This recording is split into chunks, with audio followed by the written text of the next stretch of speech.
វាយោបកផាត់បន្សាត់ពពកជីវិតសត្វលោកប្រៀបដូចទឹកហូរកាត់ជ្រុះបង្អូរហូរឥតឈប់កាត់ស្ទឹងទន្លេទាំងថ្ងៃយប់ទោះបីខណ្ឌទប់ក៏គង់ជ្រាបសើមហូរទៅទីបំផុត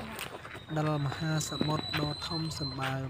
ហាមាត់ត្របាក់ឥតត្រន់ឆ្អើមដូចមច្ចុឆ្នាំ ស្រូបយកសង្ខារអស់ឲ្យជីវិតពិតមិនទៀងទាត់តែងបែកខ្ចាត់ព្រាត់ជារឿងធម្មតាកើតចាស់ជរាឈឺមរណាជីវិតសង្ខាររលត់បាត់សូន្យជីវិតរលត់បាត់ពិតក្រៀមក្រោះកូនចៅស្រីប្រុសនិងញាតិបងប្អូនយំតែមួយផ្លែតហើយបាត់សូន្យអន់ដែតដោយក្បូនគ្មានទីដៅពងខ្ពស់ថោកទាបសឬខ្មៅកម្មជាផៅពងជាប់តាមប្រានដូច្នេះពេលនៅរស់គូគិត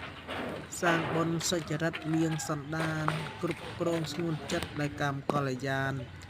នាំសុខសេមសានរហូតដល់និព្វានបានកើតជាមនុស្សហើយចូលត្រង់ហើយរកត្រូវទានសទ្ធា